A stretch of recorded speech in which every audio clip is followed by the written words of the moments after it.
Kasus kematian Dr. Eliza Priscilla Utami Pakedodi alias Dr. Ica di Nusa Tenggara Timur terus ditangani secara intensif oleh Polres Timur Tengah Utara atau TTU. Setidaknya pemirsa hingga saat ini pihak kepolisian telah memeriksa sekitar 39 saksi. Bagaimana kemudian perkembangan terbaru terkait dengan kasus ini? Kami akan mengajak Anda untuk menanyakan langsung kepada Direskrim Polda NTT. Sudah ada Kombes Pol Sigit Haryono. Pak Sigit, selamat malam.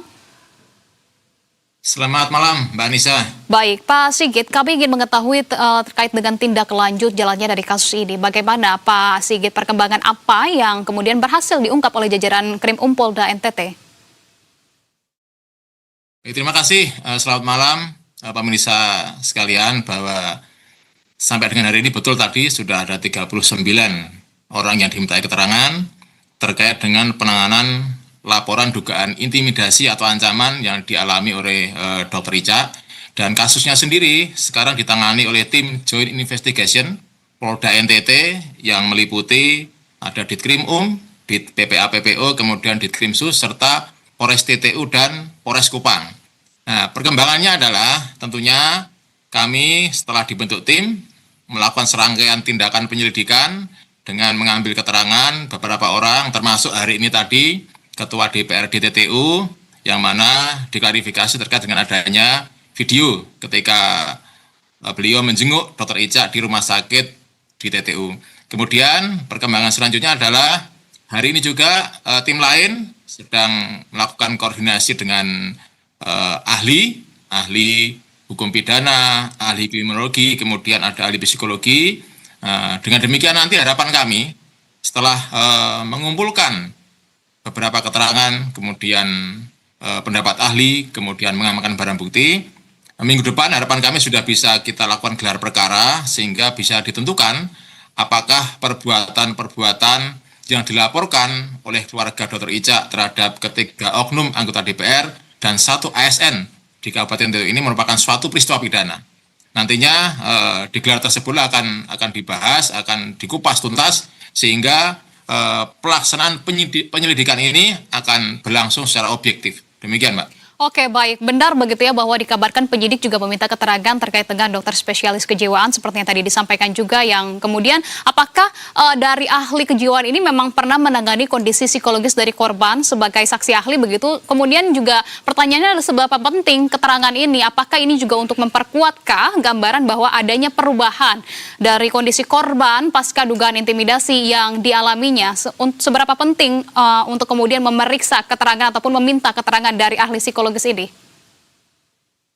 Baik, dapat kami sampaikan adalah di saat proses penyelidikan ini, semua bahan-bahan keterangan, baik keterangan yang diberikan oleh seseorang yang mengetahui ataupun karena keahliannya, semua penting.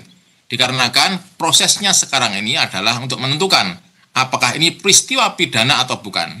Sehingga dengan kami nantinya meminta pendapat ahli psikologi, ahli psikiater yang menangani Dr. Ica pasca mengalami dugaan intimidasi atau ancaman tersebut, apakah ada perubahan, ataukah kemudian perubahan itu bisa diklasifikasikan mungkin kategorinya sedang, berat, atau ringan. Nantinya itulah yang menjadi bahan kami, sehingga nanti betul-betul dapat tersaji di dalam gelar tersebut sebelum kejadian, kemudian saat kejadian, kemudian dampak daripada kejadian itu, paskanya apa yang dialami oleh Dr. Ica ini bisa tergambar secara scientific investigation. Oke, saya ingin membuat clear dulu, Pak Sigit, artinya memang benar begitu ya bahwa ahli yang dimintai keterangan terkait dengan ahli dari psikologis ini memang yang menangani kondisi Dr. Ica pasca kejadian diduga ada kejadian intimidasi itu, betul begitu? Betul. Nantinya kami juga akan meminta kepada ahli yang menangani tersebut, tentunya visumnya, jadi visum et repertum psikiatricum kita minta kepada ahli ini supaya nanti bisa dipertanggungjawabkan keilmuannya, kemudian ada juga produk berupa alat bukti tertulis dari ahli tersebut. Baik, ini juga yang menjadi pertanyaan begitu ya, jika terbukti depresi karena intimidasi, artinya status depresi tersebut ini kan akan menjadi bukti yang sah adanya akibat penderitaan ataupun trauma berat. Hal ini yang justru kemudian memperkuat unsur pidana untuk kemudian bisa menjerat pelaku, bukan kemudian malah mengurangi celah, karena disebutkan begitu ya, ini bisa dijadikan alibi oleh pelaku ataupun juga kuasa hukumnya untuk terbebas dari jeratan. Nah, pasal apa yang kemudian kini tengah disangkakan terhadap pelaku sejauh ini, Pak Sigit? Baik, untuk saat ini karena kita sedang melakukan penyelidikan sehingga banyak pasal alternatifnya. Mana yang akan dipilih nanti itu adalah kita akan tentukan di dalam gelar perkara. Dikarenakan ada beberapa pasal terkait dengan ancaman atau intimidasi ini, tentunya dengan pendapat ahli hukum pidana dan fakta-fakta yang ditemukan di dalam proses penyelidikan ini, nanti di dalam gelar akan ditentukan pasal kira-kira apakah pasalnya tunggal, ataukah pasalnya kumulatif atau alternatif. Nantinya disitulah akan ditentukan di dalam proses gelar perkara, sehingga penyidik atau penyelidik nantinya betul-betul sekali lagi kami ingin objektif, ingin profesional, kemudian transparan dan bertanggung jawab dengan apa yang dilakukan oleh penyelidik. Oke, begitupun juga yang Anda sampaikan tadi begitu ya, bahwa targetnya adalah pada minggu depan akan melakukan gelar perkara. Dan terkait status dari para terlapor ini kan saat ini masih sebagai saksi terlapor. Status tersangkanya ini tidak kunjung ditetapkan juga. Sebetulnya apa hal yang paling membebani dari kasus ini? Apakah memang karena baru saja dibentuk begitu ya sebagai joint investigation, atau memang karena ada tekanan politik tertentukah kemudian tidak kunjung ditetapkan sebagai tersangka? Seperti apa, Pak Sigit? Alhamdulillah kami Polda NTT di bawah pimpinan Bapak Kapolda tentunya kami dalam hal ini melakukan tindakan bebas dari intervensi manapun. Kami tidak merasa diintervensi secara politik maupun secara hukum. Penetapan tersangka tentunya akan kita lakukan sesuai dengan KUHP, sesuai dengan KUHP yang baru, ada mekanismenya. Kami menerima laporan polisi, kemudian membentuk tim, melakukan penyelidikan, dan saya kira waktunya juga tidak terlalu lama. Jadi minggu kemarin kami bentuk tim, tidak dalam waktu 2-3 minggu, 1 minggu kemudian kami akan gelarkan nanti minggu depan. Kemudian setelah gelar, disitulah ditentukan apakah ada peristiwa pidana, kalau ada nanti naik ke penyidikan. Nah, penyidikan sendiri itu ada tahapannya, yaitu serangkaian tindakan kami penyidik nantinya untuk mencari alat bukti, mengumpulkan alat bukti, kemudian dengan alat bukti itu maka akan ada korelasi siapa yang harus mempertanggungjawabkan perbuatan pidana.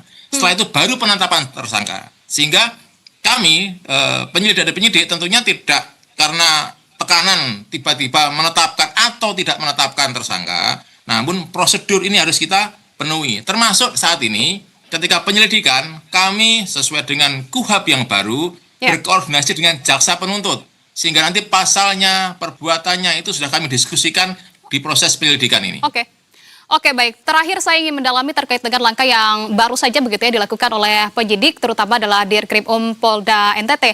Nah, sebelumnya ini kan sudah ada pemeriksaan juga memintai keterangan dari Ketua DPRD Kabupaten TTU begitu. Sebetulnya apa yang kemudian berhasil diungkap dan fakta-fakta baru yang sudah didapatkan oleh penyidik saat ini, dan nantinya begitu ya, apakah juga komunikasi terhadap keluarga ini juga masih terus dilakukan? Seperti apa respon keluarga melihat jalannya dari kasus ini sampai dengan sejauh ini, Pak Sigit, silakan. Baik, tadi hari ini dilaksanakan pemeriksaan Ketua DPRD dengan mengklarifikasi adanya video. Klarifikasi tersebut tentunya ada dalam berita acara dan isinya juga, mohon maaf saat ini mungkin kami belum bisa menyampaikan karena sifatnya adalah masih sebagai bahan analisa penyidik, sehingga penyelidik nantinya sangat objektif, jadi tidak kami sampaikan ke publik dulu supaya apa? Supaya tidak terpengaruh nantinya proses penyelidikan ini. Yang kedua, dari keluarga korban sendiri tentunya kami dari Polda NTT melakukan komunikasi intensif. Artinya setelah ada laporan, meskipun dulu belum ada laporan pun, Polres TT sudah mengambil langkah untuk mengambil keterangan para pihak. Apalagi kemudian dari pihak keluarga melaporkan ke Polda NTT. Sehingga dari pihak keluarga pun saat ini saya kira apa yang diharapkan pelayanan kepolisian, kami harapkan sesuai dengan harapan daripada keluarga korban sendiri. Baik, kalau begitu kami masih akan terus mengawal jalannya kasus ini. Terima kasih atas update yang sudah disampaikan di Berita Satu Malam. Pak Sigit, salam sehat selalu, selamat malam. Terima kasih Mbak Nisa, selamat malam.